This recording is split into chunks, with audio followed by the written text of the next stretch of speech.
Lagay mo lang ang itlog sa Coca-Cola at pasasalamat ka sa akin sa dulo. Hindi ka panipaniwala. At tama iyan mga kaibigan.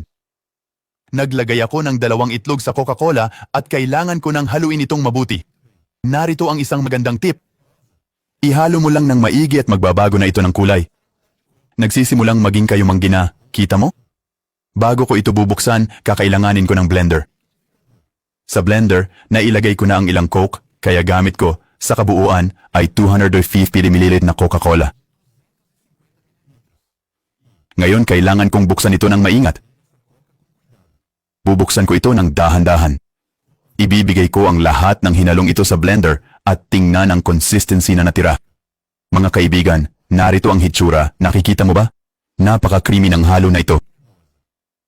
Susunod, kakailanganin ko ng 1 kutsara ng margarine. Pansinin na medyo puno itong kutsarang ito. At ngayon, engkadyaremos talaga ng maayos ang aking blender at magbe-blend ako hanggang matunaw ang lahat ng butter na ito. Nahalo ko na ito ng maayos. At susunod, papasok ako na may 1 kalahating tasa ng harina. Wala kang ideya kung ano ang lalabas sa recipe na ito. At papasok din ako dito na may 200 gramo ng chocolate milk. Magsasara na naman ako dito at ngayon ay tatamaan pa ako ng 2 minuto.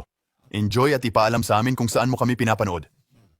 Gusto ko po sana malaman kung saan galing ang recipe namin.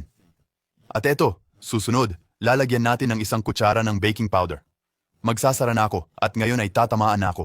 At ipapakita ko sa iyo kung ano ang hitsura nito. Pagkatapos ng paghahalo ng maayos, dumating ako na may 1 untadong kawali. Dito ko ito pinahid ng margarine at chocolate milk at ipapasa ko dito ang munting halo natin. Ngayon dito, ilalagay namin ito sa oven sa 180 degrees. Ang isang cake ng Coca-Cola, humigit kumulang na 20 minuto ay sobrang bilis. Ngayon, eto, well-baked na ang cake namin. Tingnan mo kung ano ang isang magandang cake. Sobrang sarap at madaling gawin. Tingnan nyo mga kabayan, pagputol ko sa cake dito, ito ay super fluffy.